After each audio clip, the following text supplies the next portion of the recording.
Some time after 11 o'clock, Mr. Rochester returned, and I encountered him in the great hall. "Oh, are you aware, Mr. Rochester, that a stranger has arrived here since you left this morning?" said I. "A stranger? No. Who can it be? I expected no one. Is he gone?" "No. He said he had known you long, and that he could take the liberty of installing himself here till you returned."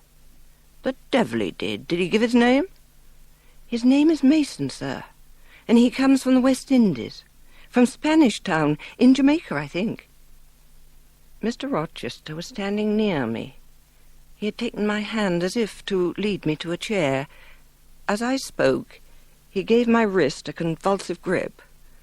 The smile on his lips froze. Apparently a spasm caught his breath. "Mason, the West Indies," he said. In that tone one might fancy a speaking automaton to announce its single words. "Mason, the West Indies," he reiterated, and he went over the syllables 3 times, growing in the intervals of speaking whiter than ashes. He hardly seemed to know what he was doing. "Do you feel ill, sir?" I inquired. "Jane, I've got a blow." He staggered. "Jane, you offered me your shoulder once before. Let me have it now." "Yes, sir, yes, and my arm." He sat down and made me sit beside him. Holding my hand in both his own, he chafed it, gazing on me at the same time with the most troubled and dreary look. "Fetch me now, Jane, a glass of wine from the dining room. They'll be at supper there. Tell me if Mason is with them and what he's doing." I went. I found all the party in the dining room at supper. I filled a wine glass, and I saw Miss Ingram watch me frowningly as I did so. She thought I was taking a liberty, I dare say. I returned. Mr. Rochester's extreme pallor had disappeared, and he looked once more firm and stern. He took the glass from my hand. "Here is to your health, ministrant spirit," he said. He swallowed the contents and returned it to me. "What are they doing, Jane?" "Laughing and talking, sir." "They don't look grave and mysterious, as if they'd heard something strange?" "Not at all. They're full of jests and gaiety." "And Mason?" "He was laughing, too." "If all these people came in a body and spat at me, what would you do, Jane?" "Turn them out of the room, sir, if I could." He half smiled. "Go back into the room now. Step quietly up to Mason and whisper in his ear that Mr. Rochester has come and wishes to see him in the library. Show him in there, and then leave us." "Yes, sir." I did his behest. The company all stared at me as I passed straight among them. I sought Mr. Mason, delivered the message, and preceded him from the room. I ushered him into the library, and then I went upstairs. At a late hour, after I had been in bed some time, I heard the visitors repair to their chambers. I distinguished Mr. Rochester's voice and heard him say, "This way, Mason. This is your room." He spoke cheerfully. The gay tones set my heart at ease. I was soon asleep. The night was rent in twain by a savage, a sharp, a shrilly sound that ran from end to end of Thornfield Hall. My pulse stopped.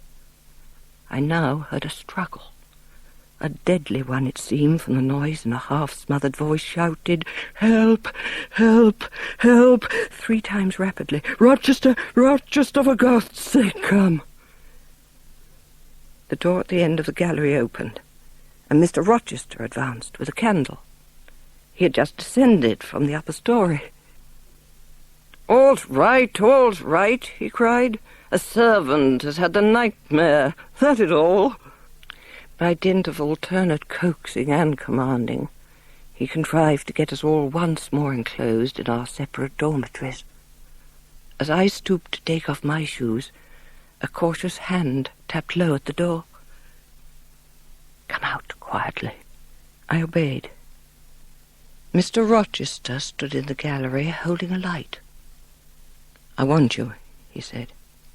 "Come this way. Take your time and make no noise." I saw a room. "Here, Jane," he said, and I walked round to the other side of a large bed. An easy chair was near the bed head. A man sat in it, dressed, with the exception of his coat. He was still, his head leant back. His eyes were closed. Mr. Rochester held a candle over him. I recognized in his pale and seemingly lifeless face the stranger, Mason. I saw, too, that his linen on one side and one arm was almost soaked in blood. "Is there immediate danger?" murmured Mr. Mason. "Oh, no, a mere scratch. Don't be so overcome, man. Bear up. I'll fetch a surgeon for you now myself. You'll be able to be removed by morning. Jane, I shall have to leave you in this room with this gentleman for an hour or perhaps 2 hours. You will not speak to him on any pretext, and, Richard, it will be at the peril of your life if you speak to her." He left the room. The candle, wasted at last, went out. Presently I heard Pilot bark far below. Mr. Rochester entered, and with him the surgeon he'd been to fetch. "Now, Carter, be on the alert," he said to this last. "I give you but half an hour for dressing the wound, fastening the bandages, getting the patient downstairs and all." I left the room and sat nervously in the hall. Within the hour the gentleman appeared. Mason, supported by Mr. Rochester and the surgeon, seemed to walk with tolerable ease. They assisted him into the chaise. Carter followed. "Take care of him," said Mr. Rochester to the latter. "Keep him at your house till he's quite well. I shall ride over in a day or two and see how he gets on." He shut the door of the vehicle, and he drove away. A fortnight of dubious calm succeeded Mr. Mason's departure from Thornfield Hall. My master said nothing of his marriage, and I saw no preparation going on for such an event. Almost every day I asked Mrs. Fairfax if she had heard anything decided. Her answer was always in the negative. Once, she said, she had actually put the question to Mr. Rochester as to when he was going to bring his bride home. But he had answered her only by a joke and one of his queer looks, and she could not tell what to make of him. One thing made the matter even stranger. Never had he called me more frequently to his presence, never been kinder to me when there, and, alas, never had I loved him so well. On Midsummer Eve, Adele, weary with gathering wild strawberries in Hay Lane half the day, had gone to bed with the sun. I watched her drop asleep, and when I left her, I sought the garden. Sweetbriar and southernwood, jasmine, pink and rose, had long been yielding their evening sacrifice of incense. This new scent was neither a shrub nor flower.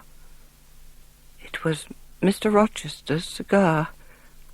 I started at first, and then I approached him. "Jane," he commenced as we entered the laurel walk and slowly strayed in the direction of the sunk fence and the chestnut tree. "Thornfield is a pleasant place in summer, is it not?" "Yes, sir." "You must have become in some degree attached to the house?" "Must I move on, sir?" I asked. "Must I leave Thornfield?" "I believe you must, Jane. I'm sorry, Jane, but I believe, indeed, you must." This was a blow, but I did not let it prostrate me. "Well, sir, I shall be ready when the order to march comes." "It is come now. I must give it tonight." "Then you are going to be married, sir?" "Precisely. With your usual acuteness, you've hit the nail straight on the head." "Soon, sir?" "Very soon, that is, Miss Eyre. And so Adele must go to school and you must get a new situation. In about a month, I hope to be a bridegroom, continued Mr. Rochester. And in the interim, I shall myself look out for employment for you. Thank you, sir.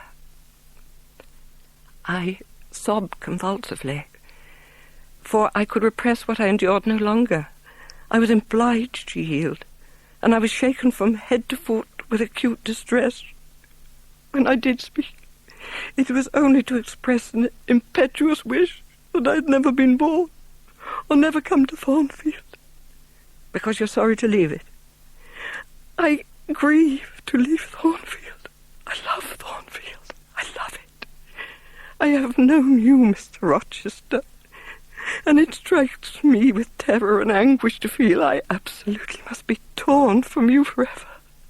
I see the necessity of departure, and it is like looking on the necessity of death. Where do you see the necessity? He asked suddenly. Where? You, sir, have placed it before me. In what shape? In the shape of Miss Ingram, a noble and beautiful woman, your bride. My bride? What bride? I have no bride. But you will have. Yes, I will. I will. He set his teeth. Then I must go. You have said it yourself. Your will shall decide your destiny, he said.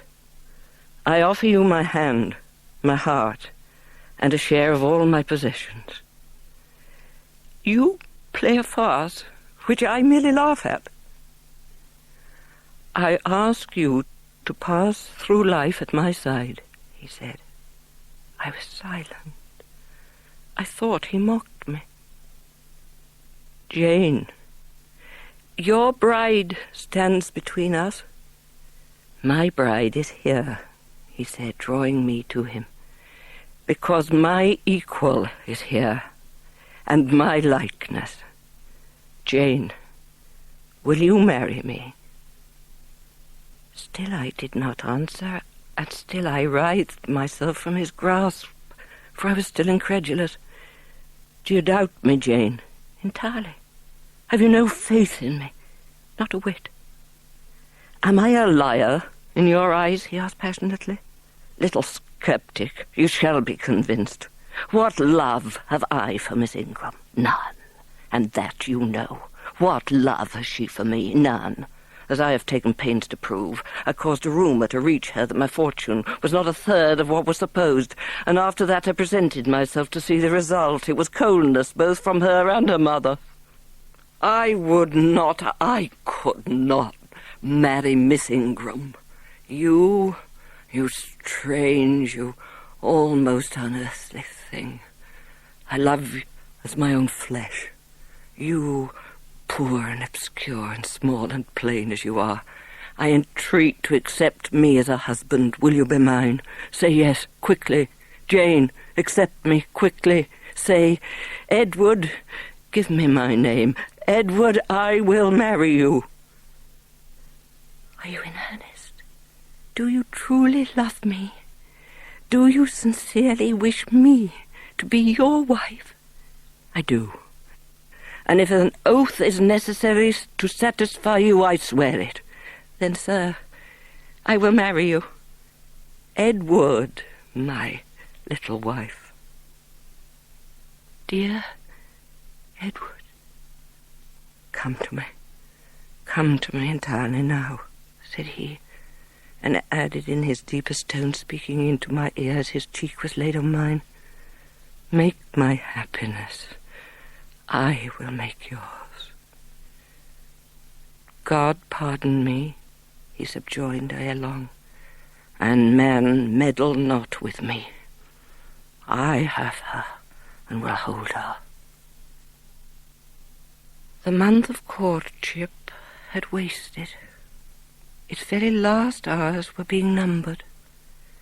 There was no putting off the day that advanced, the bridal day. Sophie came at 7 to dress me. She was very long indeed in accomplishing her task, so long that Mr. Rochester, grown, I suppose, impatient of my delay, sent up to ask why I had not come. "Jane!" called a voice, and I hastened down. I was received at the foot of the stairs by Mr. Rochester. "Lingerer," he said, "my brain is on fire with impatience, and you tarry so long." The church was but just beyond the gates. "Jane, are you ready?" I know not whether the day was fair or foul. In descending the drive, I gazed neither on sky nor earth.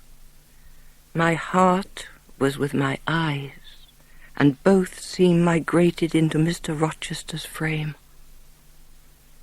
We entered the quiet and humble temple. The priest waited in his white surplice at the lowly altar, the clerk beside him. All was still. Our place was taken at the communion rails. The service began. The explanation of the intent of matrimony was gone through, and then the clergyman came a step further forward, and bending slightly towards Mr. Rochester, went on. "I require and charge you both, as he will answer at the dreadful day of judgment, when the secrets of all hearts shall be disclosed, that if either of you know any impediment why ye may not lawfully be joined together in matrimony, ye do now confess it. For be ye well assured that so many as are coupled together otherwise than God's word doth allow are not joined together by God, neither is their matrimony lawful." He paused, as the custom is. When is the pause after that sentence ever broken by reply? Not, perhaps, once in 100 years? And the clergyman, who had not lifted his eyes from the book, and had held his breath but a moment, was proceeding. His hand was already stretched towards Mr. Rochester's, as his lips enclosed to ask, "Wilt thou have this woman for thy wedded wife?" when a distinct and near voice said, "The marriage cannot go on. I declare the existence of an impediment." The clergyman looked up at the speaker and stood mute. The clerk did the same. Mr. Rochester moved slightly, as if an earthquake had rolled under his feet. Taking a firmer footing and not turning his head or eyes, he said, "Proceed." Profound silence fell when he uttered that word with deep but low intonation. Presently Mr. Wood said, "I cannot proceed without some investigation into what has been asserted and evidence of its truth or falsehood." "The ceremony is quite broken off," subjoined the voice behind us. "I am in a condition to prove my allegation. An insuperable impediment to this marriage exists." Mr. Rochester heard, but he did not. He stood stubborn and rigid, making no movement but to possess himself of my hand. What a hot and strong grasp he had, and how like quarried marble was his pale, firm, massive front at this moment. How his eyes shone, still watchful, and yet wild beneath. Mr. Wood seemed at a loss. "What is the nature of the impediment?" he asked. "Perhaps it may be got over, explained away?" "Hardly," was the answer. "I have called it insuperable, and I speak advisedly." The speaker came forwards and leaned on the rails. He continued, uttering each word distinctly, calmly, steadily, but not loudly. "It simply consists in the existence of a previous marriage. Mr. Rochester has a wife now living." My nerves vibrated to these low-spoken words as they had never vibrated to thunder. My blood felt their subtle violence as it had never felt frost or fire. But I was collected, and in no danger of swooning. I looked at Mr. Rochester. I made him look at me. His whole face was colourless rock. His eye was both spark and flint. He disavowed nothing. He seemed as if he would defy all things. Without speaking, without smiling, without seeming to recognize in me a human being, he only twined my waist with his arm and riveted me to his side. "Who are you?" he asked of the intruder. "My name is Briggs, a solicitor of Brook Street, London. And you would thrust on me a wife? I would remind you of your lady's existence, sir, which the law recognizes, if you do not. Favor me with an account of her, with her name, a parentage, a place of abode." "Certainly." Mr. Briggs calmly took a paper from his pocket and read out in a sort of official nasal voice, "I affirm and can prove that on the 20th of October, A.D., a date of 15 years back, Edward Fairfax Rochester of Thornfield Hall in the county of Yorkshire and of Ferndean Manor in Yorkshire, England, was married to my sister Bertha Antoinetta Mason, daughter of Jonas Mason, merchant, and of Antoinetta, his wife, a Creole, at St. Margaret's Church, Spanish Town, Jamaica. The record of the marriage will be found in the register of that church. A copy of it is now in my possession. Signed, Richard Mason." That, if a genuine document, may prove I have been married, but it does not prove that the woman mentioned therein as my wife is still living. "She was living 3 months ago," returned the lawyer. "How do you know?" "I have a witness to the fact, whose testimony even you, sir, will scarcely controvert." "Produce him or go to hell." "I will produce him first. He's on the spot. Mr. Mason, have the goodness to step forward." Mr. Rochester, on hearing the name, set his teeth. He experienced, too, a sort of strong convulsive quiver. Near to him as I was, I felt the spasmodic movement of fury or despair run through his frame. The second stranger, who had hitherto lingered in the background, now drew near. A pale face looked over the solicitor's shoulders. Yes, it was Mason himself. Mr. Rochester turned and glared at him. His eye, as I have often said, was a black eye. It had now a tawny, nay, a bloody light in its gloom, and his face flushed, olive cheek and hueless forehead received a glow as from spreading, ascending heart fire, and he stirred, lifted his strong arm. He could have struck Mason, dashed him on the church floor, shocked by ruthless blow the breath from his body, but Mason shrank away and cried faintly, "Good God!" Contempt fell cool on Mr. Rochester. His passion died as if a blight had shriveled it up. He only asked, "What have you to say?" An inaudible reply escaped Mason's white lips. "The devil is in it if you cannot answer distinctly. I again demand, what have you to say?"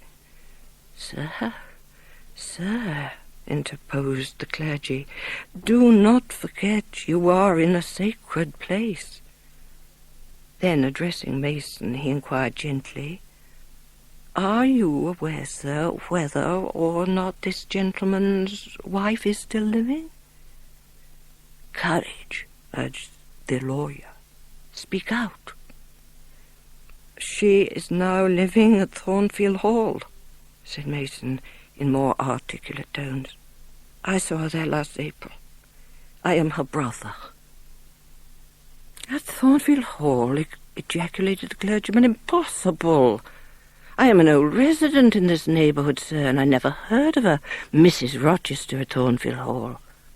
I saw a grim smile contort Mr. Rochester's lip, and he muttered, "No, by God, I took care that none should hear of it, or of her under that name." He mused. For 10 minutes he held counsel with himself. He formed his resolve and announced it. "Enough. All shall bolt out at once, like the bullet from the barrel. Wood, close your book and take off your surplice. John Green," to the clerk, "leave the church. There will be no wedding today." Mr. Rochester continued hardily and recklessly. "Bigamy is an ugly word. I meant, however, to be a bigamist, but fate has outmaneuvered me. I am little better than a devil at this moment. What this lawyer and his clan say is true. I have been married, and the woman to whom I was married lives. You say you've never heard of a Mrs. Rochester at the house up yonder wood, but I dare say you've many a time inclined your ear to gossip about the mysterious lunatic kept there under watch and ward. Some have whispered to you that she's my bastard half-sister, some my cast-off mistress. I now inform you that she's my wife, whom I married 15 years ago, Bertha Mason by name, sister of this resolute personage who is now, with his quivering limbs and white cheeks, showing you what a stout heart men may bear. Cheer up, Dick. Never fear me. I'd almost sooner strike a woman as you. Bertha Mason is mad. She came of a mad family. But I owe you no further explanation. Briggs, Wood, Mason, I invite you all to come up to the house. You can see what sort of a being I was cheated into espousing and judge whether or not I had a right to break the compact and seek sympathy with something at least human. This girl, he continued, looking at me, knew no more than you would of the disgusting secret. Come, all of you, follow. At the front door of the hall we found the carriage. Take it back to the coach-house, John, said Mr. Rochester coolly. It will not be wanted today. At our entrance, Mrs. Fairfax, Adele, Sophie, Leah advanced to meet and greet us. To the right about, every soul, cried the master. Away with your congratulations. Who wants them? Not I. They're 15 years too late. He passed on and ascended the stairs, still holding my hand and still beckoning the gentlemen to follow him, which they did. You know this place, Mason, said our guide. She bit and stabbed you here. He lifted the hangings from the wall, uncovering the second door. This, too, he opened.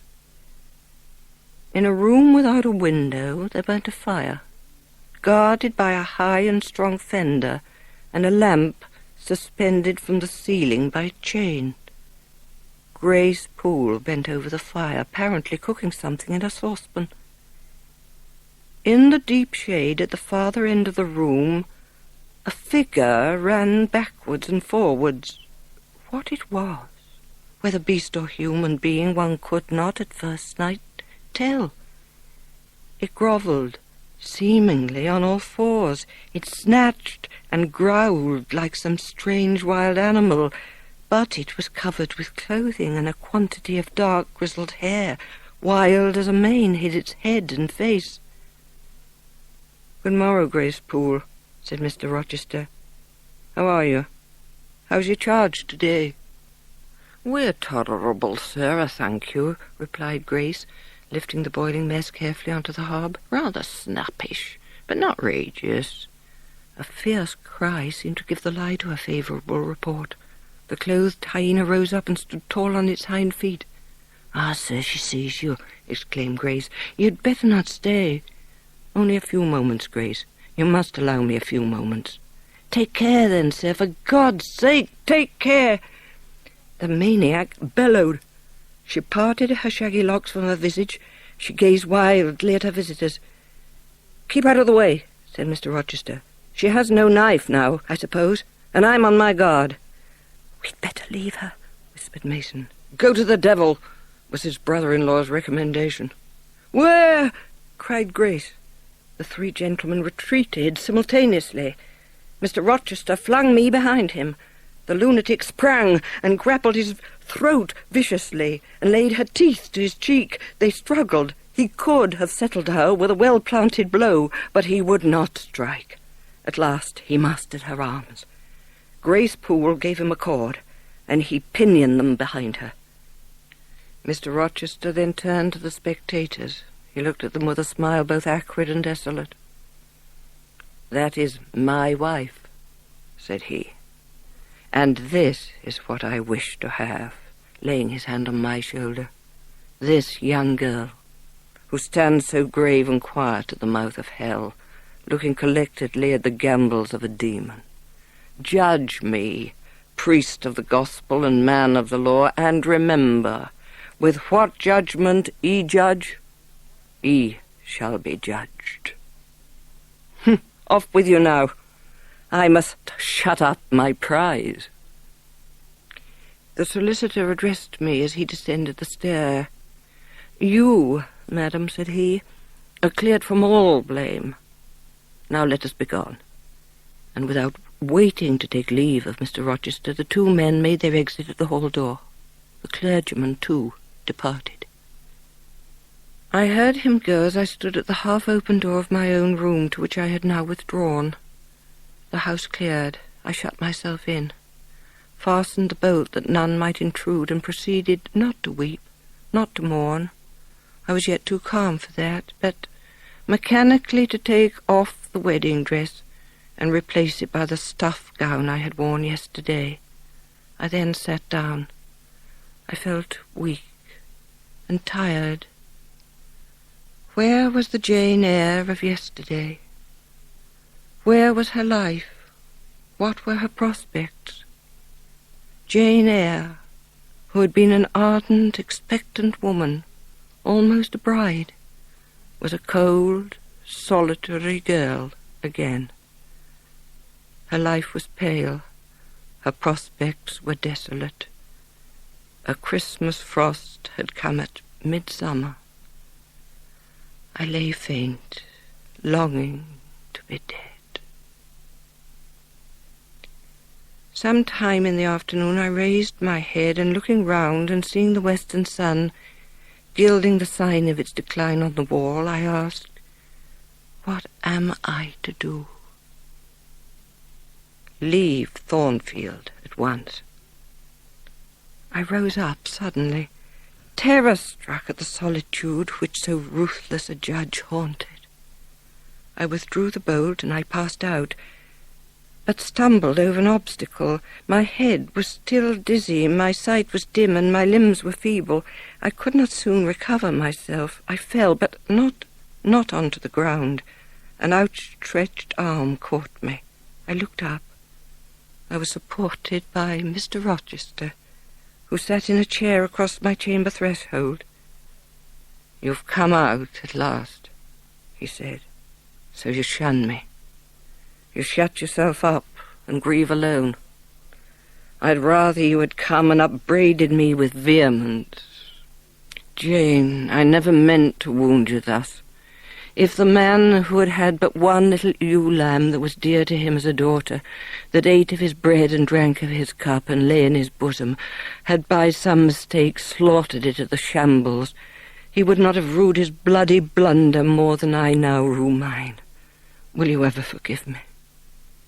I forgave him at the moment and on the spot. "Yes, sir." He stooped towards me as if to kiss me, but I remembered caresses were now forbidden. I turned my face away and put him aside. "What? How is this?" he exclaimed hastily. "Oh, I know. You won't kiss the husband of Bertha Mason. You consider my arms filled and my embraces appropriated." "Yes." I cleared and steadied my voice to reply, "All is changed about me, sir. I must change too. Adele must have a new governess, sir." "Oh, Adele will go to school. I've settled that already. All you know is prepared for prompt departure. Tomorrow we shall go. I only ask you to endure one more night under this roof, Jane, and then farewell to its miseries and terrors forever. I'll have a place to repair to, which will be a secure sanctuary from hateful reminiscences, from unwelcome intrusion, even from falsehood and slander." "And you will take Adele with you, sir?" I asked. "What do you mean, Jane? I told you I would send Adele to school. You are to share my solitude. Do you understand?" I shook my head. It required a degree of courage, excited as he was becoming, even to risk that mute sign of dissent. He had been walking fast about the room, and he stopped, as if suddenly rooted to one spot. He recommenced his walk, but soon stopped again, and this time just before me. "Jane, will you hear reason? You shall yet be my wife. You shall be Mrs. Rochester, both virtually and nominally. I shall keep only to you as long as you and I live. You shall go to a place I have in the south of France, a whitewashed villa on the shores of the Mediterranean. There you shall live a happy, a guarded, a most innocent life. Sir, your wife is living. If I lived with you as you desire, I should then be your mistress. To agitate him thus deeply by a resistance he so abhorred was cruel. To yield was out of the question. I did what human beings do instinctively when they're driven to utter extremity, looked for aid to one higher than man. The words, "God help me," burst involuntarily from my lips. "I'm a fool," cried Mr. Rochester suddenly. 14 years I've lived this tortuous existence. My wife a lunatic prisoner. I've travelled the capitals of Europe, enjoying the companionship of women where I could, and on a frosty winter afternoon I rode in sight of Thornfield Hall, a abhorred spot. I expected no peace, no pleasure there. And on a stile in Hay Lane I saw a quiet little figure sitting by itself. Something new, a fresh sap and sense, stole into my frame. I heard you come home that night, Jane, though probably you were not aware that I thought of you or watched for you. The next day I observed you, myself unseen, for half an hour while you played with Adele in the gallery. I was in my room. The door was ajar. Impatiently I waited for evening, when I might summon you to my presence. "Don't talk any more of those days, sir," I interrupted, furtively dashing away some tears from my eyes. His language was torture to me, for I knew what I must do, and do soon, and all these reminiscences and these revelations of his feelings only made my work more difficult. "No, Jane," he returned. "What necessity is there to dwell on the past, when the present is so much surer, the future so much brighter? I have for the first time found what I can truly love. I have found you. It was because I felt and I knew this that I resolved to marry you."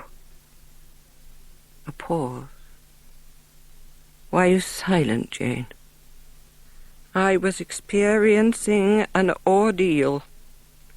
A hand of fiery iron grasped my vitals. Terrible moment. Full of struggle, blackness, burning. Not a human being that ever lived could wish to be loved better than I was loved, and him who thus loved me I absolutely worshipped, and I must renounce love and idol.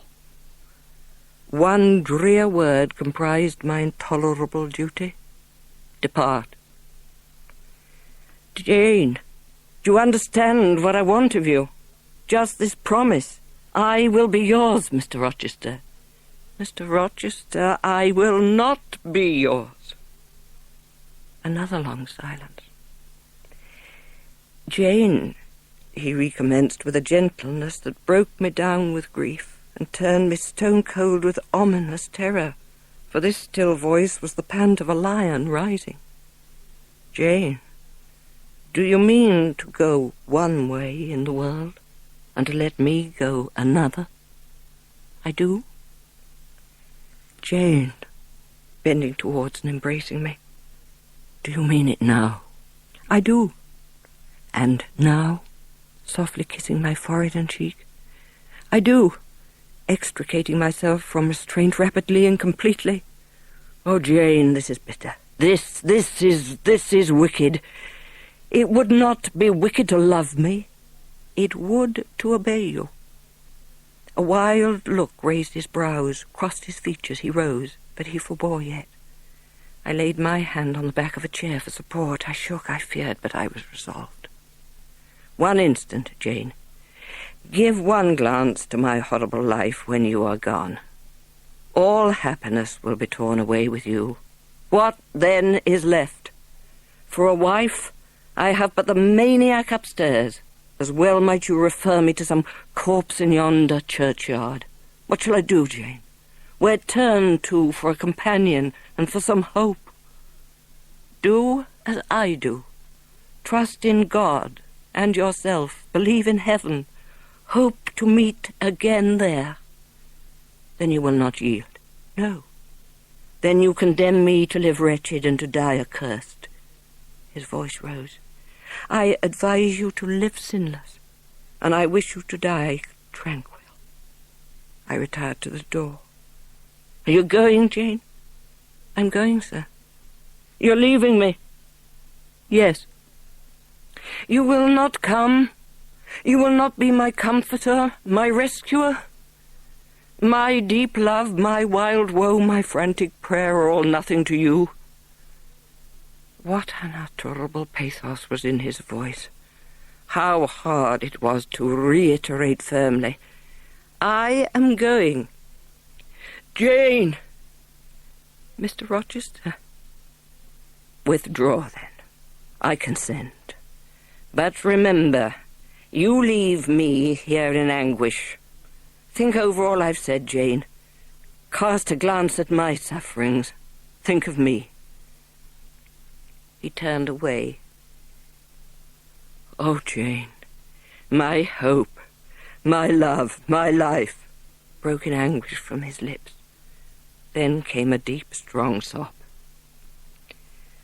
I had already gained the door, but I walked back as determinedly as I had retreated. I turned his face to me. I kissed his cheek. I smoothed his hair with my hand. God bless you, my dear master, I said. God keep you from harm and wrong, direct you, solace you, reward you well for your past kindness to me. Little Jane's love would have been my best reward, he answered. Without it, my heart is broken. But Jane will give me her love. Yes, nobly, generously. Up the blood rushed to his face. Forth flashed the fire from his eyes. Erect he sprang. He held his arms out, but I evaded the embrace. Farewell was the cry of my heart as I left him. Despair added, farewell forever. It was yet night, but July nights are short. I was dressed, for I had taken off nothing but my shoes. I knew where to find in my drawers some linen, a locket, a ring. In seeking these articles, I encountered the beads of a pearl necklace Mr. Rochester had forced me to accept a few days ago. I left that. It was not mine. It was the visionary bride's, who had melted in air. The other articles I made up in a parcel. My purse, containing 20 shillings, it was all I had, I put in my pocket. I tied on my straw bonnet, pinned my shawl, took the parcel and my slippers, which I would not put on yet, and stole from my room. Drearily I wound my way downstairs. I opened the door, passed out, shut it softly. Dim dawn glimmered in the yard. The great gates were closed and locked, but a wicket in one of them was only latched. Through that I departed. It too I shut. And now I was out of Thornfield.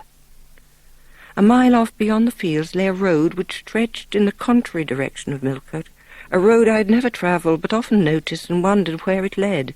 Thither I bent my steps.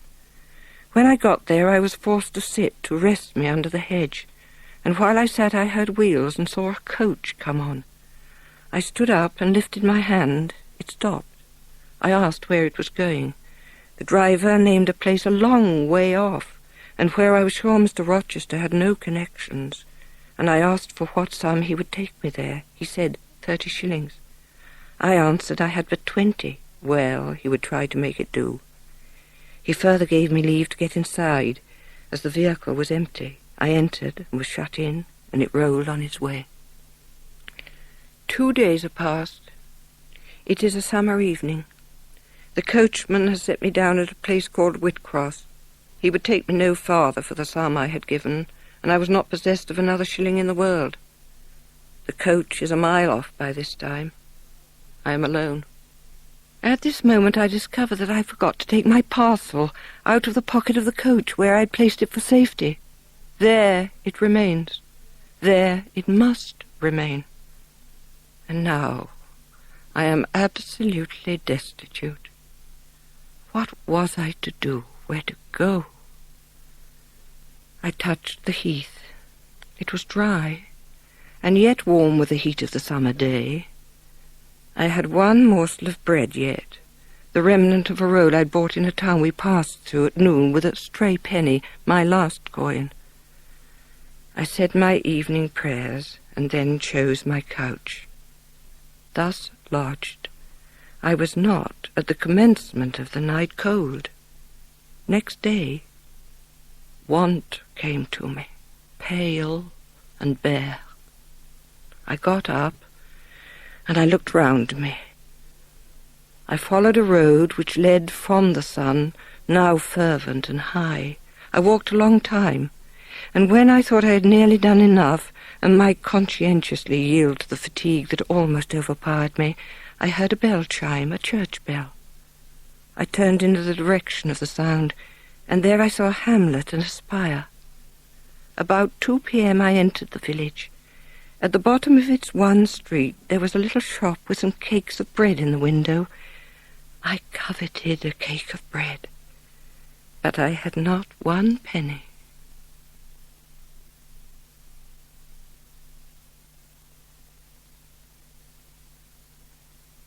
I passed up the street, looking as I went at all the houses to the right hand and to the left, but I could discover no pretext nor see an inducement to enter any. I drew near houses, I left them and came back again, and again I wandered away, always repelled by the consciousness of having no claim to ask, no right to expect interest in my isolated lot. Meantime the afternoon advanced, while I thus wandered about like a lost and starving dog. In crossing a field I saw the church spire before me. I hastened towards it. Near the churchyard, and in the middle of a garden, stood a well-built, though small house, which I had no doubt was a parsonage. I seemed to have something like a right to seek counsel here. I pushed on. I reached the house and knocked at the kitchen door. An old woman opened. I asked, was this the parsonage? Yes. Was the clergyman in? No. Would he be in soon? No, he was gone from home. I almost collapsed with despair. For the second night I slept in the heather. Towards morning it rained. The whole of the following day was wet. I sought work. I was repulsed. I starved. But once did food pass my lips. At the door of a cottage I saw a little girl about to throw a mess of cold porridge into a pig trough. "Will you give me that?" I asked. She stared at me. "Mother," she explained, "there's a woman wants me to give her this porridge." "Well, lass," replied a voice within, "give it to her if she's a beggar. The pig doesn't want it." The girl emptied the stiffened mould into my hand, and I devoured it ravenously. It was getting dark. At one dim point a light sprang up. It might be a candle in a house. This light was my forlorn hope. I must gain it. I groped on until I reached the front door. I knocked at it hesitatingly. It was opened. "What do you want?" inquired an old woman in a voice of surprise, as she surveyed me by the light of the candle she held. "May I speak to your mistress?" I said. "You'd better tell me what you have to say. Where do you come from?" "I am a stranger." "What is your business here at this hour?" "I want a night shelter in an outhouse or anywhere, and a morsel of bread to eat." Distrust appeared in her face. "I'll give you a piece of bread," she said after a pause, "but we can't take in a vagrant to lodge." "Do let me speak to your mistress." "No." "I have no strength to go farther. Don't shut the door. No, don't, for God's sake." "I must. The rain's driving in." Here the honest but inflexible servant clapped the door to and bolted it within. This was the climax. I sank on the wet doorstep. Oh, this spectre of death. "I can but die," I said, "and I believe in God. Let me try to wait his will in silence. These words I not only thought but uttered. All men must die, said a voice quite close at hand. But all are not condemned to meet a lingering and premature doom, such as yours would be if you perished here of want. Who or what speaks? I asked, terrified at the unexpected sound, and incapable now of deriving from any occurrence a hope of aid.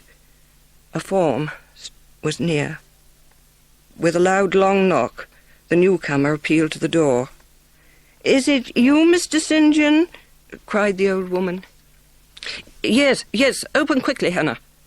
"Well, how wet and cold you must be, such a wild night as it is. Come in, your sisters are quite uneasy about you. There's been a beggar woman. Oh, I declare she's not gone yet. Lay down there, get up for shame, move off, I say. Hush, Hannah. Young woman, rise and pass before me into the house." With difficulty I obeyed him.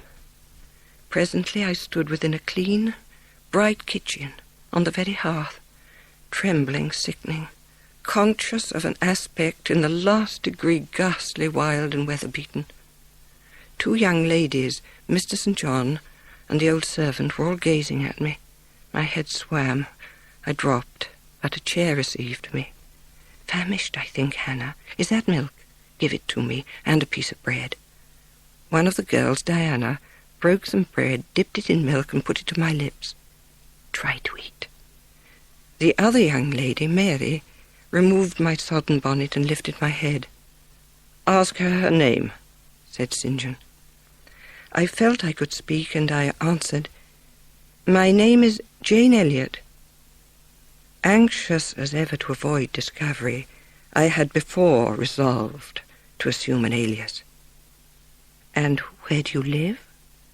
Where are your friends?" I was silent. "Can we send for anyone you know?" I shook my head. They withdrew. Ere long, with the servant's aid, I contrived to mount a staircase. My dripping clothes were removed. Soon, a warm, dry bed received me. I thanked God, experienced amidst unutterable exhaustion a glow of grateful joy, and slept. On the 3rd day I was better. I succeeded in dressing myself and descended. Hannah was baking. "What, have you got up?" she said. "You are better then. You may sit down in my chair on the hearthstone if you will." I learned from Hannah that the full name of her master was Mr. St. John Rivers, and that his sisters were Diana and Mary Rivers. "And what is he?" "He's a parson." Old Mr. Rivers, she said, was a plain man enough, but a gentleman, and of as ancient a family as could be found. Moor House had belonged to the Rivers ever since it was a house. Mr. Rivers and his 2 sisters returned from a walk, and I was given yet more food. "I trust I shall not eat long at your expense, sir," I said. "No," he said coolly. "When you have indicated to us the residence of your friends, we can write to them, and you may be restored to home." "That I must plainly tell you, sir, is out of my power to do, being absolutely without home and friends." The 3 looked at me, but not distrustfully. "Do you mean to say," he asked, "that you're completely isolated from every connection?" "I do. Not a tie links me to any living thing. Not a claim do I possess to admittance under any roof in England." "A most singular position at your age." "I am an orphan, the daughter of a clergyman. My parents died before I could know them. I was brought up a dependent, educated in a charitable institution. I will even tell you the name of the establishment where I passed 6 years as a pupil and 2 as a teacher. Lowood Orphan Asylum in Yorkshire. You will have heard of it, Mr. Rivers? The Reverend Robert Brocklehurst is the treasurer." "I've heard of Mr. Brocklehurst, and I've seen the school." "I left Lowood nearly a year since to become a private governess. I obtained a good situation and was happy. This place I was obliged to leave 4 days before I came here. The reason for my departure I cannot and ought not to explain. Don't make her talk any more now, St. John, said Diana as I paused. She's evidently not yet fit for excitement. Come to the sofa and sit down now, Miss Elliot. I gave an involuntary half-start at hearing the alias. I had forgotten my new name. Mr. Rivers, whom nothing seemed to escape, noticed it at once. You said your name was Jane Elliot, he observed. I did say so, and it is the name by which I think it expedient to be called at present. But it is not my real name, and when I hear it, it sounds strange to me. Your real name you will not give? No. I fear discovery above all things, and whatever disclosure would lead to it, I avoid. You're quite right, I'm sure, said Diana. Now do, brother, let her be at peace a while. You shall stay here, said Diana, putting her white hand on my head. You shall, repeated Mary, in the tone of undemonstrative sincerity which seemed natural to her. The more I knew of the inmates of Moor House, the better I liked them. I liked to read what they liked to read, what they enjoyed, delighted me, what they approved, I reverenced. Thought fitted thought, opinion met opinion. We coincided, in short, perfectly. A month passed. Diana and Mary were soon to leave Moor House and return to the far different life and scene which awaited them as governesses in a large, fashionable south of England city. It was at this time an accident supervened. St. John passed the window reading a letter. He entered. "Our Uncle John is dead," said he. Both the sisters seemed struck, not shocked or appalled. "Dead," repeated Diana. "Yes." "And what then?" she demanded in a low voice. "What then?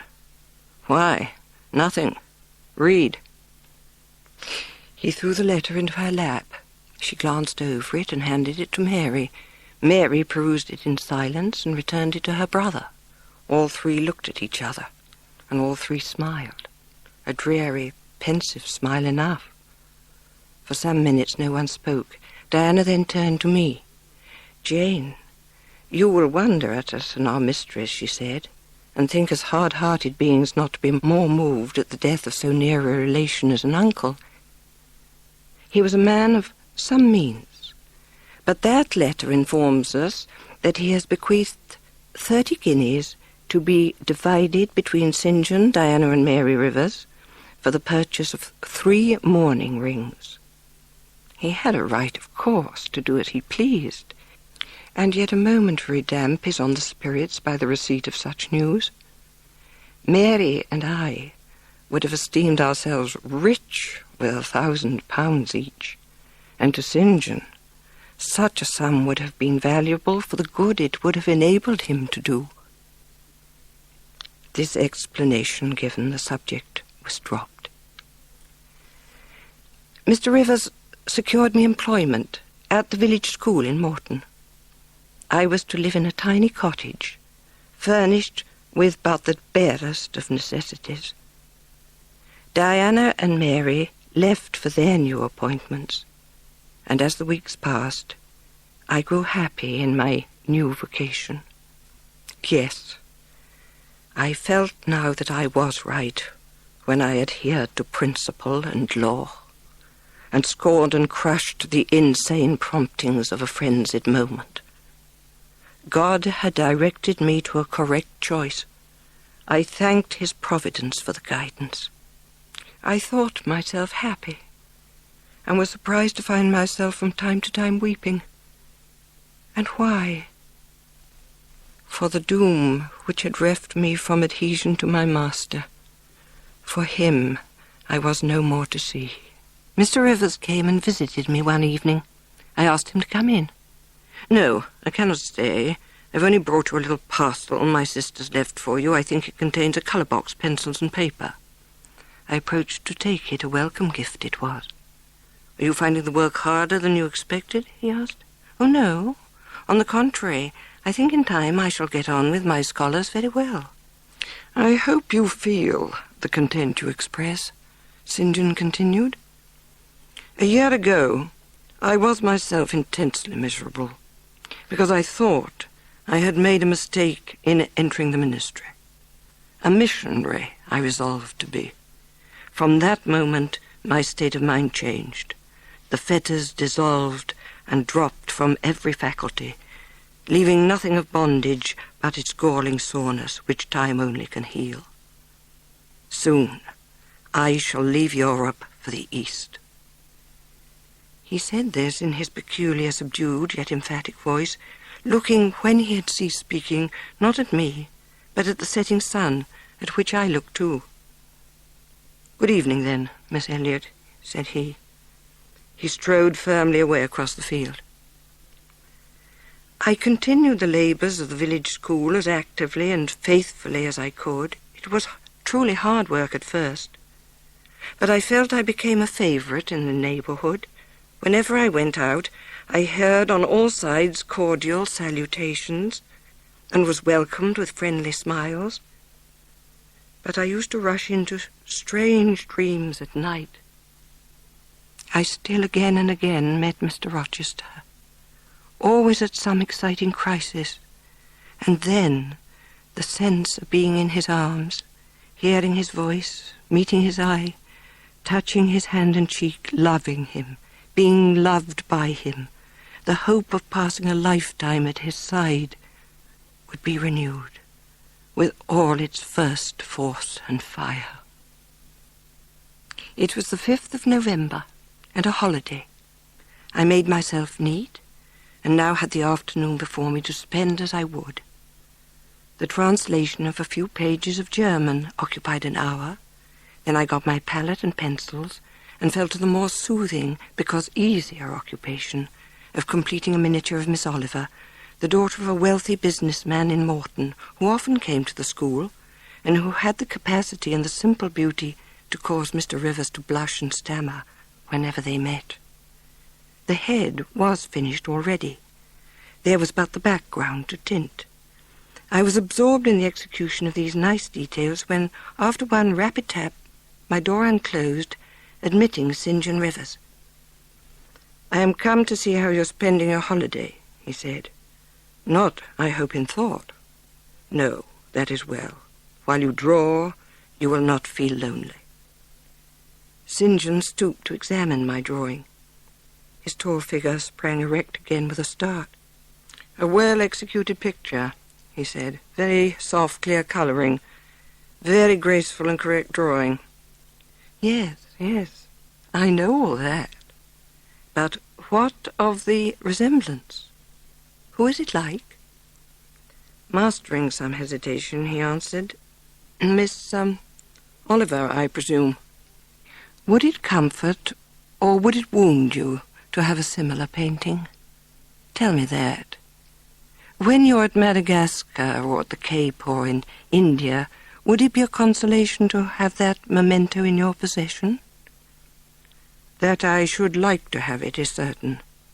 Whether it would be judicious or wise is another question." "She likes you, I'm sure," said I, as I stood behind his chair. "And her father respects you.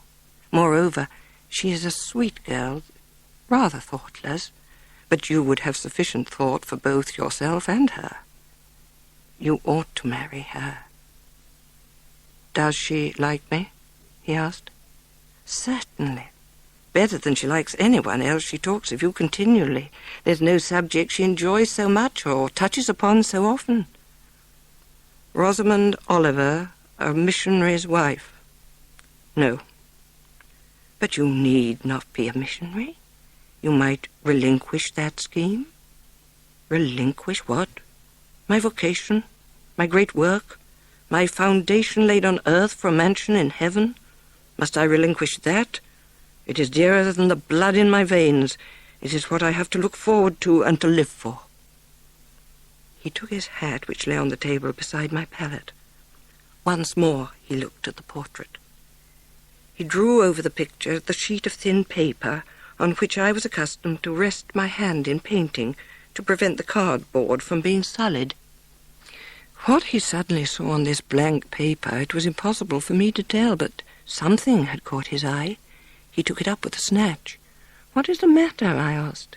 "Nothing in the world," was the reply, and replacing the paper, I saw him dexterously tear a narrow slip from the margin. It disappeared in his glove, and with one hasty nod and a "good afternoon," he vanished. The next day a keen wind brought blinding falls of snow. I heard a noise. St. John Rivers, lifting the latch, came in out of the frozen hurricane and stood before me. "Why you come?" I could not forbear saying. Rather an inhospitable question to put to a visitor. But since you ask it, I answer simply, to have a little talk with you. Leave your book a moment and come a little nearer the fire, he said.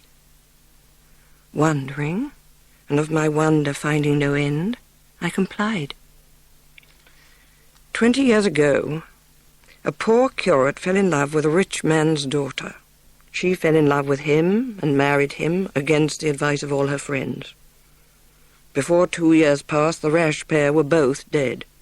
They left a daughter, which at its very birth Charity received in her lap. It was reared by an aunt-in-law called Mrs. Reed of Gateshead. Mrs. Reed kept the orphan 10 years. At the end of that time she transferred it to Lowood School. The orphan left it to be a governess, and she undertook the education of the ward of a certain Mr. Rochester. He professed to offer honourable marriage to this young girl, and at the very altar she discovered he had a wife, yet alive, though a lunatic. She left Thornfield Hall in the night. That she should be found is become a matter of serious urgency. I myself have received a letter from one Mr. Briggs, a solicitor, communicating the details. He produced a shabby slip of paper hastily torn off. I read, traced in Indian ink in my own handwriting, the words, Jane Eyre, the work, doubtless, of some moment of abstraction. Briggs wrote to me of a Jane Eyre, he said. You own the name and renounce the alias of Elliot? Yes. What did Mr. Briggs want? Merely to tell you that your uncle, Mr. Eyre of Madeira, is dead, that he has left you all his property, and that you are now rich. I rich? How much am I worth? £20,000. I shrank. He was lifting the latch to go. A sudden thought occurred to me. Stop 1 minute, I cried. Well? Please explain how you knew. My mother's name was Eyre. She had 2 brothers, one a clergyman who married Miss Jane Reed of Gateshead, the other John Eyre, Esquire, merchant, late of Funchal, Madeira. A name casually written on a slip of paper has enabled me to find you. You 3, then, are my cousins. Oh, I am glad, I exclaimed. Are we not 4? £20,000 shared equally would be 5,000 each. Write to Diana and Mary tomorrow, I said, and tell them to come home directly. Diana said they would both consider themselves rich with £1,000, so with 5,000 they will do very well. He smiled approbation. We shook hands, and he took leave. The instruments of transfer were drawn out. St. John, Diana, Mary, and I each became possessed of a competency. Summer approached, and one day St. John called me to his side. Now, Jane, you shall take a walk, and with me. Jane, I go in 6 weeks. I've taken my berth in an East Indiaman which sails on the 20th of June. God will protect you, for you have undertaken his work, I answered. Yes, said he, It seems strange to me that all round me do not burn to enlist under the same banner, to join in the same enterprise. All have not your powers, and it would be folly for the feeble to wish to march with the strong. I do not speak to the feeble or think of them. I address only such as are worthy of the work and competent to accomplish it. What does your heart say? Demanded St. John. My heart is mute, I answered. Then I must speak for it, continued the deep, relentless voice. Jane, come with me to India. Come as my helpmeet and fellow labourer. The glen and sky span round. God and nature intended you for a missionary's wife. I am not fit for it. I have no vocation, I said. Humility, Jane, said he, is the groundwork of Christian virtues. I do not understand a missionary life. I have never studied missionary labours. There, I, humble as I am, can give you the aid you want. But my powers, where are they for this undertaking? I do not feel them. Nothing speaks or stirs in me while you talk. I am sensible of no light kindling, no life quickening, no voice counselling or cheering. My iron shroud contracted round me. Consent to his demand was possible, but for one item, one dreadful item it was, that he asked me to be his wife and had no more of a husband's heart for me than that frowning giant of a rock down which the stream foamed in the gorge. As his sister I might accompany him, but not as his wife. I am ready to go to India, I said, if I may go free. He shook his head. Adopted fraternity will not do in this case. Do you not see it, Jane? Consider a moment. Your strong sense will guide you. I did consider, and still my sense, such as it was, directed me only to the fact that we did not love each other as man and wife should. Oh, I will give my heart to God, I said. You do not want it. He was silent after I had uttered the last sentence. Do not let us forget that this is a solemn matter, he said ere long, one of which we may neither think nor talk lightly without sin. I trust, Jane, you are in earnest when you say you will give your heart to God. It is all I want. You will hasten to enter into that union at once. Shall I said briefly. St. John, well, he answered icily, I repeat, I freely consent to go with you as your fellow missionary, but not as your wife. I cannot marry you and become part of you. A part of me you must become, he answered steadily. Otherwise the whole bargain is void. I walked by his side homeward. Good night, St. John. Good night, Jane, he replied quietly, and with that answer he left me. I would much rather he had knocked me down. All the house was still. I had retired to rest. The one candle was dying out. The room was full of moonlight. My heart beat fast and thick. I heard its throb. Suddenly it stood still to an inexpressible feeling that thrilled it through and passed at once to my head and extremities. The feeling was not like an electric shock, but it was quite as sharp, as strange, as startling.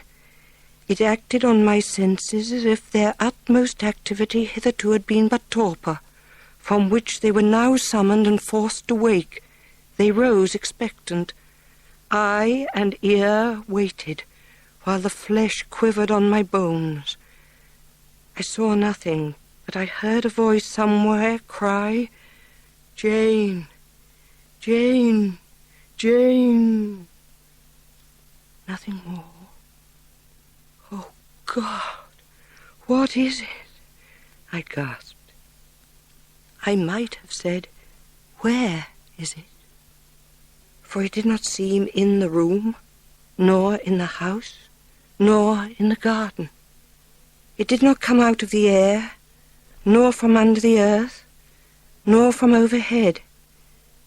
I had heard it, where or whence, forever impossible to know. And it was the voice of a human being, a known, loved, well-remembered voice, that of Edward Fairfax Rochester, and it spoke in pain and woe wildly, eerily, urgently.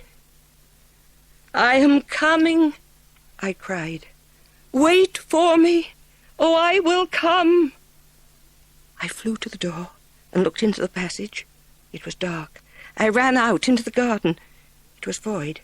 I mounted to my chamber, locked myself in, fell on my knees, and prayed in my way, a different way to St. John's, but effective in its own fashion. I seemed to penetrate very near a mighty spirit, and my soul rushed out in gratitude at his feet. I rose from the thanksgiving, took a resolve, and lay down, unscared, enlightened, eager but for the daylight.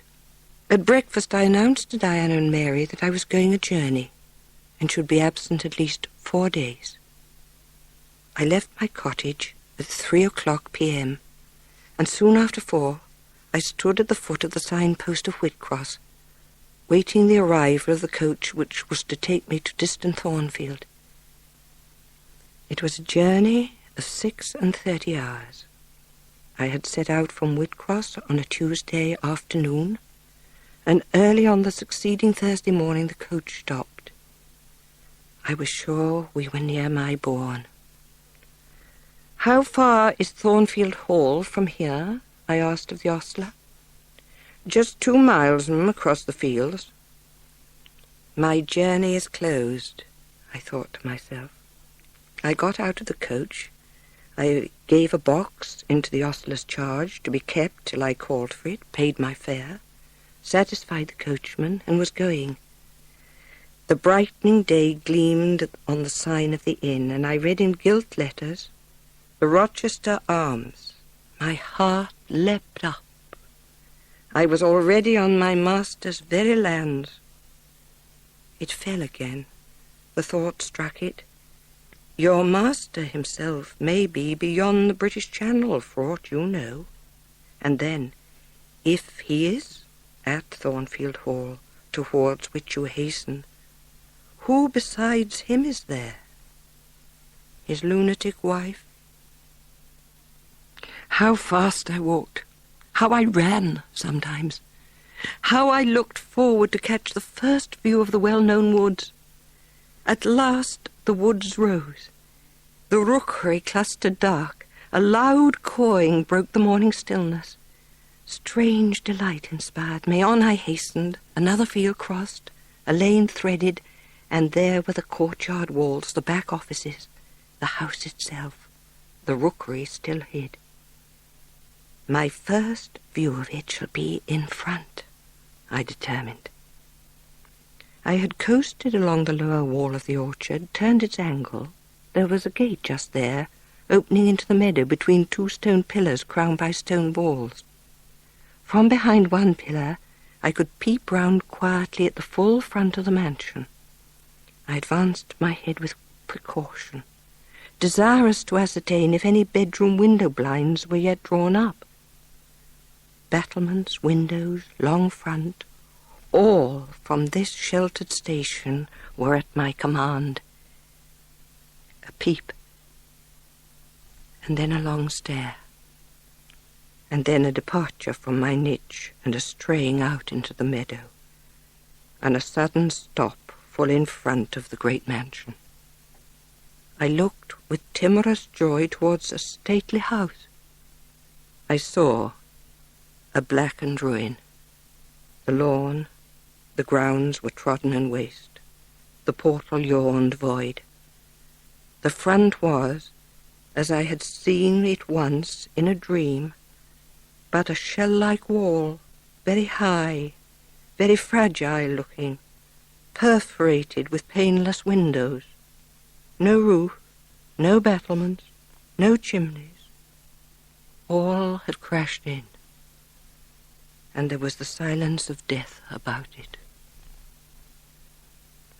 In wandering round the shattered walls and through the devastated interior, I gathered evidence that the calamity was not of late occurrence. And oh, where meantime was the hapless owner of that wreck? In what land? I returned to the inn. The host himself brought my breakfast into the parlour. I requested him to shut the door and sit down. I had some questions to ask him. "You know Thornfield Hall, of course," I managed to say at last. "Yes, I lived there once." "Did you?" "Not in my time. I thought you were a stranger to me." "I was the late Mr. Rochester's butler," he added. "The late?" I seemed to have received with full force the blow I'd been trying to evade. "The late?" I gasped. "Is he dead?" "I mean the present gentleman, Mr. Edward's father," he explained. I breathed again. "Is Mr. Rochester living at Thornfield now?" I asked. "No, ma'am, oh, no, no one's living there. Thornfield Hall is quite a ruin. It was burnt down just about harvest time.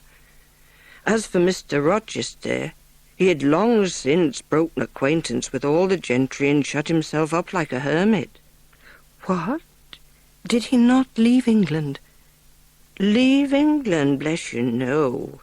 He would not cross the doorstones of the house, except at night, when he walked just like a ghost about the grounds and in the orchards, as if he'd lost his senses, which it is my opinion he had. For a more spirited, bolder, keener gentleman than he was, you never saw, ma'am." "Then Mr. Rochester was at home when the fire broke out?"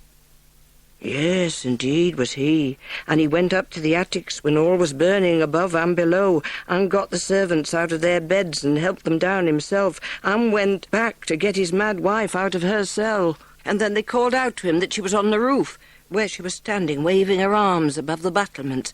I witnessed, and several more witnessed, Mr. Rochester ascend through the skylight onto the roof. We heard him call, 'Bertha!' We saw him approach her, and then, ma'am, she yelled and gave a spring, and the next minute she lay smashed on the pavement. Oh, poor Mr. Edward. I little thought ever to have seen it. Some say it was a just judgment on him for keeping his first marriage secret and wanting to take another wife while he had one living. But I pity him for my part." "You said he was alive?" I exclaimed. "Yes, oh yes, he's alive. But many think he'd better be dead." "Why? How?" My blood was again running cold. "Where is he?" I demanded. "Is he in England?" "Oh, aye, he's in England. He can't get out of England. I fancy he's a fixture now. He's stone blind," he said at last. "Aye, stone blind is Mr. Edward. He was taken out from under the ruins alive, but sadly hurt. A beam had fallen in such a way as to protect him partly, but one eye was knocked out, and one hand so crushed that Mr. Carter, the surgeon, had to amputate it directly. The other eye inflamed. He lost his sight of that also. Oh, he's now helpless indeed, blind, and a cripple." "Where is he? Where does he now live?" "At Ferndean, a manor house on a farm he has, about 30 miles off. Quite a desolate spot." "Who is with him?" "Old John and his wife. He would have none else. He's quite broken down, they say." "Have you any sort of conveyance?" "We have a chaise, ma'am, a very handsome chaise." "Let it be got ready instantly. And if your post-boy can drive me to Ferndean before dark this day, I'll pay both you and him twice the hire you usually demand." To this house I came, just ere dark. The last mile I performed on foot, Having dismissed the chaise and driver with the double remuneration I had promised, I proceeded. At last my way opened. The trees thinned a little. Presently I beheld a railing, then the house. "Can there be life here?" I asked. Yes, life of some kind there was, for I heard a movement. The narrow front door was unclosing, and some shape was about to issue from the grange. The door opened slowly. A figure came out into the twilight and stood on the step. A man without a hat. He stretched forth his hand as if to feel whether it rained. Dusk as it was, I recognized him. It was my master, Edward Fairfax Rochester, and no other. I stayed my step, almost my breath, and stood to watch him as he tried to walk about. Vainly, all too uncertain. He groped his way back to the house, and, re-entering it, closed the door. I now drew near and knocked. John's wife opened for me. "Mary," I said, "how are you?" She started as if she'd seen a ghost. I calmed her. Just at this moment the parlour bell rang. "When you go in," said I, "tell your master that a person wishes to speak to him, but do not give my name." "I don't think he'll see you," she answered. "He refuses everybody." When she returned, I inquired what he had said. "You're to send in your name and your business," she replied. She then proceeded to fill a glass with water and place it on a tray, together with candles. "Is that what he rang for?" I asked. "Yes, he always has candles brought in at dark, though he is blind." "Give the tray to me. I will carry it in." I took it from her hand. She pointed out the parlour door. The tray shook as I held it. The water spilt from the glass. My heart struck my ribs, loud and fast. Mary opened the door for me and shut it behind me. "Give me the water, Mary," he said. "Mary is in the kitchen," I answered. He put out his hand. "Who is this? Who is this?" he demanded, trying, as it seemed, to see with those sightless eyes. "Will you have a little more water, sir?" "Who is it? What is it? Who speaks? Great God! What delusion has come over me? What sweet madness has seized me? And where is the speaker?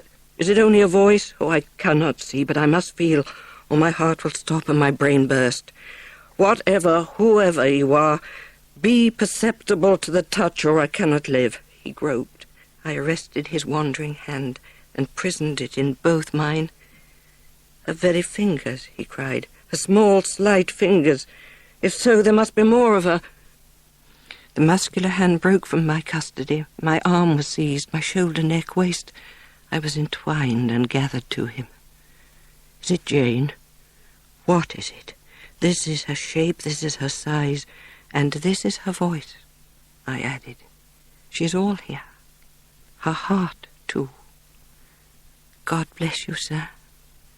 I am glad to be so near you again. Jane Eyre, Jane Eyre," was all he said. "My dear master," I answered, "I am Jane Eyre. I have found you out. I am come back to you. In truth, in the flesh, my living Jane. You touch me, sir, you hold me, and fast enough. I am not like a corpse, nor vacant like air, am I? Embrace me, Jane. There, sir, and there." I pressed my lips to his once brilliant and now rayless eyes. I swept his hair from his brow and kissed that too. He suddenly seemed to rouse himself. The conviction of the reality of all this seized him. "It is you, is it, Jane?" You've come back to me, then? I am. And you will stay with me? Certainly, unless you object. I will be your neighbour, your nurse, your housekeeper. I find you lonely. I will be your companion, to read to you, to walk with you, to sit with you, to wait on you, to be eyes and hands to you. Cease to look so melancholy, my dear master. You shall not be left desolate as long as I live. Ah, Jane, but I want a wife. Do you, sir? Yes. Is it news to you? Of course. Is it unwelcome news? That depends on circumstances, sir. On your choice. Which you shall make for me, Jane. I will abide by your decision. Choose then, sir, her who loves you best. I will at least choose her I love best. Jane, will you marry me? Yes, sir. A poor blind man whom you will have to lead about by the hand? Yes, sir. A crippled man, 20 years older than you, whom you will have to wait on? Yes, sir. Truly, Jane. Most truly, sir. Oh, my darling, God bless and reward you. Mr. Rochester, if ever I did a good deed in my life, if ever I thought a good thought, if ever I prayed a sincere and blameless prayer, if ever I wished a righteous wish, I am rewarded now. To be your wife is for me to be as happy as I can be on earth. I married him. A quiet wedding we had. He and I, the parson and the clerk, were alone present. I have now been married 10 years. I know what it is to live entirely for and with what I love best on earth. We went up to London. He had the advice of an eminent oculist, and he eventually recovered the sight of that one eye. The sky is no longer a blank to him, the earth no longer a void. When his firstborn was put into his arms, he could see that the boy had inherited his own eyes, as they once were, large, brilliant, and black. On that occasion he again, with a full heart, acknowledged that God had tempered judgment with mercy.